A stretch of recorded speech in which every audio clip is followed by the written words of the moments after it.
Welcome to another new episode of the Young Hunter's Guide. Today we're going to be looking at how to build a hunting stand for driven hunts. But we're not doing it alone today. We've brought in an expert in the field, who's also a passionate hunter himself, Marcus. Welcome, Marcus. Hello, Anne. Hello, Chris. It's great to have you here today.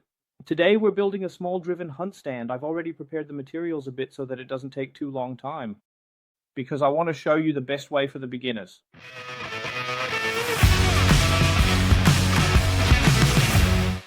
As you can see, I've prepared some materials here, and here are the tools you'll also need. We're building a small driven hunt stand today, and I've drawn up a bit of a plan here to give you a guide. It's very versatile. It can be moved quickly by two people. You can use it for driven hunts or for game damage control, or just for monitoring where you don't want to put a large blind. You've already set up quite a bit of material here. What kind of wood did you decide to use? Well, what's lying here is dry spruce pole wood from my own hunting ground. It's been processed, of course. It's peeled, partly planed, and cut to size. But it's sustainable and relative cheap. Could you also use squared timber for this?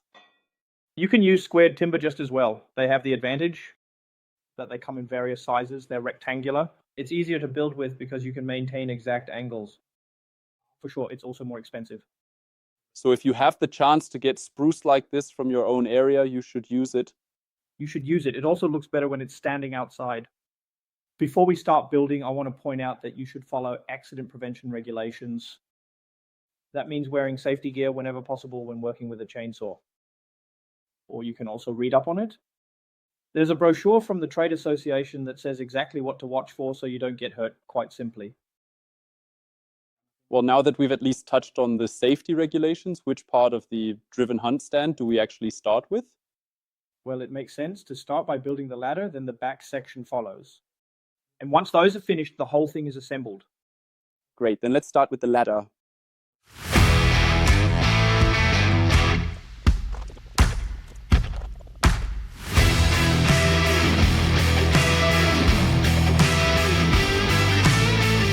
So we've started on the ladder. The key points are that we've fixed the bottom rung with one nail on each side and have a connector at the top.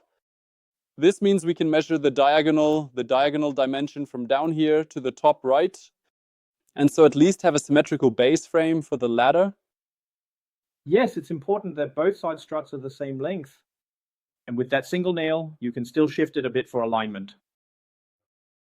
I've seen before that you can make notches like that for the rung spacing. Some people do that. Personally, I don't like it because in my opinion, water collects in there and the risk of rot is higher.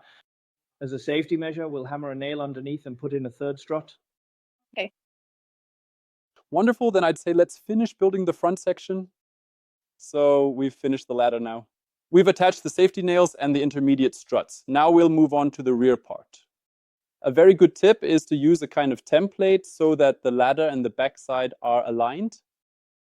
You put two small auxiliary boards here and connect them firmly with a screw clamp. That way you have a natural template and we can continue with the rear part. And we'll install the lower strut, the upper strut, and the diagonal.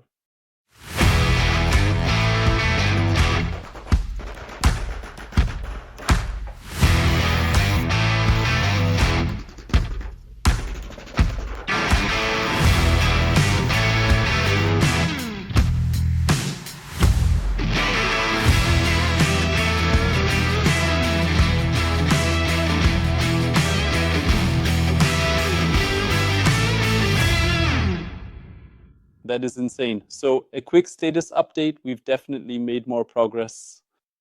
We've set up the rear side and the front side. And we've just connected it here with these intermediate struts, which we held together with the screw clamps. But it also works. You can see the other version back there using a cable tie.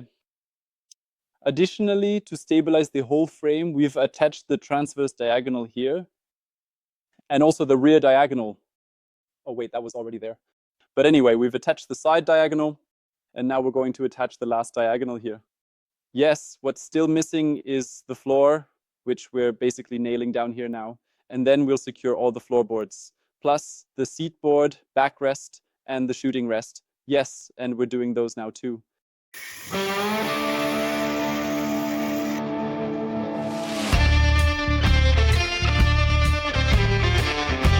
We're just screwing the floorboards in place. And Marcus just pointed out that we should leave some space in between. Why should we leave any space in between at all? So that rainwater can drain off and the boards don't rub against each other when you stand on them. So it doesn't creak. Okay. Then just insert a small strip on both sides or just measure it. For example, spacers. Just put a small strip there so you have the same distance. And then you can finish installing the rest of the boards.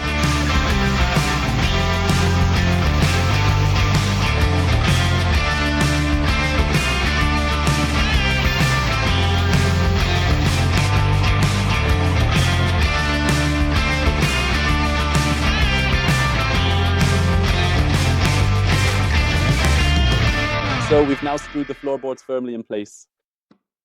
And now we'll continue with the support for the seat board. We measured 42 centimeters at the front and back, so that the seat board sits at about 45 centimeters, but you can vary that, of course. It goes exactly the same way here on the other side. We made small markings there at the same height. Then the seat board can be nicely installed. And last but not least, the gun rest and the backrest are added.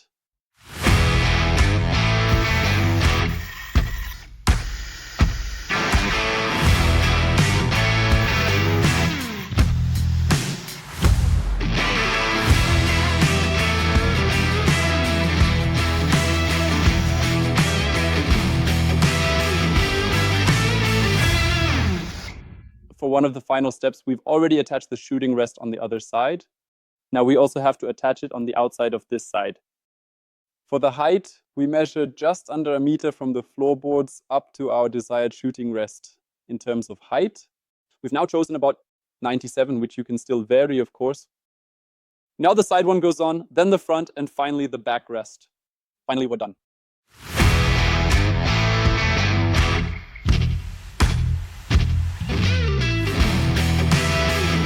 Before we can take the stand out and set it up, we still need to attach the backrest using two boards. That will be screwed on tightly. The seat board, however, won't be screwed down because we want to fold it up when it rains.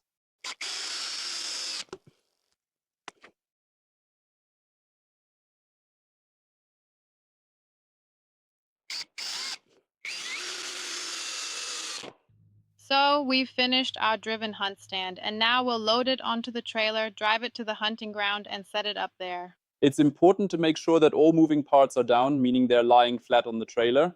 That way they won't fall off during the drive, right? All right, let's load it up. So we've now set up our driven hunt stand in what is for us an ideal location. What other additions could be made here, perhaps, in your view, to make it a bit more exclusive? Because this is the simplest version, isn't it? This is the simplest version. Of course, you can vary the height at any time, just build it taller. You can leave the struts longer so that you can build a roof on top. You can make it a box blind, you can enclose it completely, all options are open. The only thing left is to place it securely on stones so it's off the ground, and to prevent the wind from blowing it over, we'll add some ground anchors. Then we'll be finally finished.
So thank you very much for tuning in again today. We hope you enjoyed the episode. And if you have any questions about building high seats, feel free to ask us. And a big thank you, Marcus, for taking the time to help us build our first seat. Yeah. Thanks, I was happy to do it. I enjoyed it too. And of course, I wish you lots of fun building your next own seat. Thank you very much.